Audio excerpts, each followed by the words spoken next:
तो नमस्कार दोस्तों, एक बार फिर आपके अपने इस प्यारे से चैनल इजी एजुकेशन में स्वागत है। आज हम लेकर आए हैं लेक्चर नंबर 2 ट्रांसलेशन का। जैसा कि आपको पता है, पहले लेक्चर में हमने आप देखा था कि ट्रांसलेशन क्या होता है, तो आप लोगों को बता दिया गया था। थोड़ी रिवीजन कर लेते हैं पुरानी चीज़ की।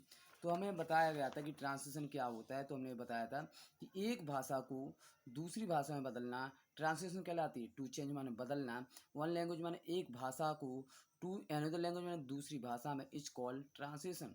एक भाषा को दूसरी भाषा में बदलना ट्रांसलेशन कहलाती है। ये भी हमने समझाया था एग्जाम्पल के माध्यम से। जैसे मैं अंग्रेजी पढ़ता हूँ, कोई भी हिंदी का वाक्य यदि उसको आप अंग्रेजी में बदलना चाह रहे हैं, तब आपके लिए ट्रांसलेशन का नॉलेज होना चाहिए। और यदि अंग्रेजी से हिंदी में बदलना चाह रहे हैं तो भी आपको ट्रांसलेशन का नॉलेज होना चाहिए। इस ट्रांसलेशन के अंतर्गत हमने बताया था कौन कौन से टॉपिक का अध्ययन करना है। तो उसी के लिए हम दूसरा लेक्चर लेके आ गए हैं, जिसमें हमने सबसे पहले बताया था कि अल्फ़ाबेट्स का भी अध्ययन करेंगे, बट आप लोगों को आते हैं इसलिए टाइम वेस्ट करने की आवश्यकता नहीं है। वर्ड्स भी आपको आते हैं, वर्ड्स भी आप लिख लेते हो। जब वर्ड्स आते हैं तो आज की हमारी वीडियो होने वाली है वो है सेंटेंस के। सेंटेंस क्या होता है, तो आज हम समझेंगे सेंटेंस क्या है, वाक्य कितने प्रकार के होते हैं, समस्त प्रकार के वाक्यों का अध्ययन करना, और भी अन्य रूल उनका अध्ययन करना। इसी के बीच में हम टेंस का भी अध्ययन करेंगे, तब जाके हम यहाँ पर स्टोरी का अध्ययन कर पाएंगे। तो आइए आज का हम वीडियो लेक्चर शुरू करते हैं, जिसमें सबसे पहले हम समझेंगे कि सेंटेंस क्या होते हैं। तो हम समझने वाले हैं टेंस। सेंटेंस सेंटेंस को अगर बात करें तो हम कहते हैं वाक्य। अब बात यही आती है कि वाक्य होते क्या हैं, क्या कहलाते हैं सेंटेंस। तो दोस्तों ऐसा है बच्चों, ऐसा है कि वाक्य का मतलब होता है, जिस प्रकार से अगर हम बात करें थोड़ा पुराना नॉलेज की अगर बात करें तो हम कह सकते हैं अक्षर हमें पता है 26 होते हैं, जिसमें से 5 स्वर होते हैं और 21 व्यंजन होते हैं। इन अक्षरों से ही शब्दों का निर्माण होता है। अगर हम बात करें शब्द क्या होते हैं, तो आप कह सकते हैं group of alphabets is called word. अक्षरों के समूह को शब्द कहा जाता है। अब बात वही है कि अक्षरों के समूह को शब्द कहा जाता है। जैसे राम में 3 अक्षर हैं, इसको हमने एक नाम दे दिया, वो क्या है, शब्द। अब हम समझने वाले हैं कि वाक्य क्या होते हैं। तो उसी प्रकार से हम कह सकते हैं शब्दों के समूह को वाक्य कहते हैं, लेकिन पूरी तरह से यह सच्चाई नहीं है। शब्दों का एक ऐसा समूह होना चाहिए जो अपने आप में पूरा अर्थ रखता हो, उसे वाक्य कहा जाता है। तो आइए हम स्टार्ट करते हैं कि वाक्य क्या होता है। तो इसकी परिभाषा लिखते हैं, इसके बाद हम देखते हैं। तो मित्रों आपको यहाँ पर दिख रहा है सेंटेंस क्या होते हैं। तो शुरुआत है, अच्छे से समझना। शब्दों का ऐसा समूह, हमें पता है कि अक्षरों को मिलाने पर शब्द का निर्माण हुआ था, उसी प्रकार शब्दों को मिलाएंगे, शब्दों का समूह बनाएंगे। समूह मतलब एक से अधिक या दो से अधिक शब्दों का ऐसा समूह जो अपने आप में पूरा अर्थ रखता है, वाक्य कहलाता है। शब्दों का समूह होना चाहिए, लेकिन वो समूह ऐसा होना चाहिए जो अपने आप में पूरा अर्थ रखता हो। पूरा अर्थ रखने का मतलब होता है, इंग्लिश आप पढ़े हैं तो आप लोगों को पता होना चाहिए कि सब्जेक्ट के स्थान पर सब्जेक्ट होना चाहिए, वर्ब के स्थान पर वर्ब होना चाहिए, ऑब्जेक्ट के स्थान पर ऑब्जेक्ट होना चाहिए, तब जाके वो वाक्य कहलाएगा, अदरवाइज नहीं कहलाएगा। तो शब्दों का ऐसा समूह जो अपने आप में पूरा अर्थ रखता है, वाक्य कहलाता है।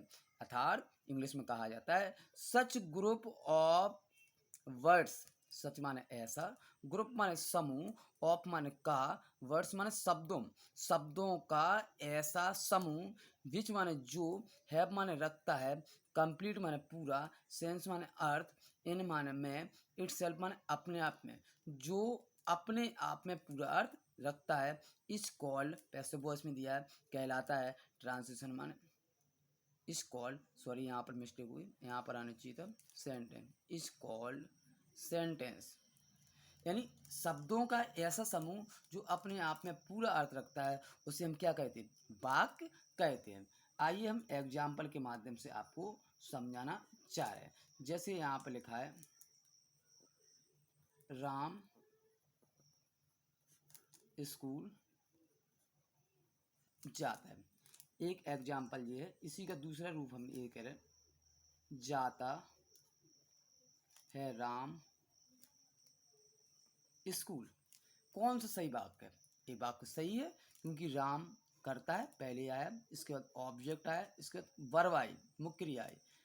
यहाँ पर लिखा जाता है राम स्कूल, ये गलत है क्योंकि यहाँ पर क्रिया पहले आ गई, बीच में कर्ता आ गया और बाद में ऑब्जेक्ट पहुँच गया। तो जिसका क्रम अगर सही है, मतलब S V O, S for subject, V for object, यहाँ पर ओ, यहाँ पर करो भी। यदि यहाँ पर लिखा सब्जेक्ट ऑब्जेक्ट वर्ब के क्रम में रखा है तो वो वाक्य सही होता है। अदरवाइज यहाँ पर वर्ब सब्जेक्ट ऑब्जेक्ट ये क्रम गलत है। तो शब्दों का एक ऐसा समूह होना चाहिए जो अपने आप में पूरा अर्थ रखे, उसे ही अपन क्या कहते हैं, उसे ही हम वाक्य कहते हैं। तो वाक्य आपको समझ में आ गया होगा। जैसे राम स्कूल जाता है,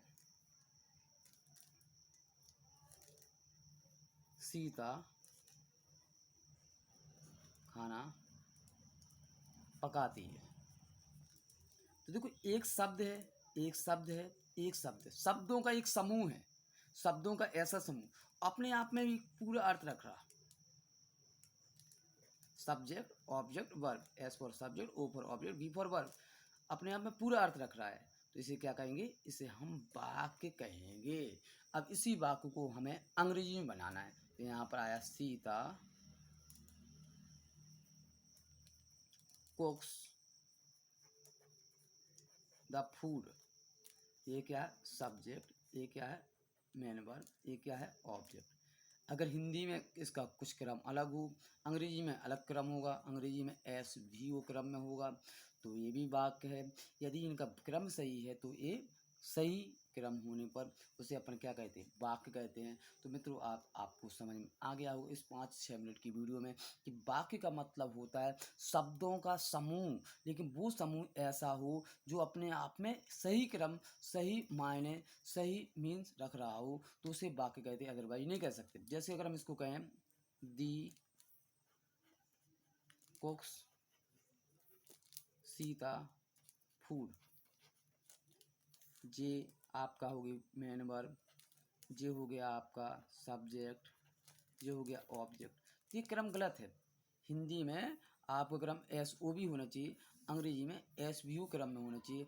और ये वो क्रम है जो अपने आप में पूरा अर्थ रखने के लिए प्रेरित करता है, अपने आप में पूरा अर्थ रखने के लिए करता है। तो ये क्या है, वाक्य कहलाते हैं। तो वाक्य कहने कहते हैं तो शब्दों का एक ऐसा समूह जो अपने आप में पूरा अर्थ रखता है, उसे हम क्या कहते हैं, वाक्य कहते हैं। अब हम समझने वाले हैं वाक्य के प्रकार के, वाक्य कितने प्रकार के होते हैं। तो यहाँ पर कह सकते हैं वाक्यों के प्रकार।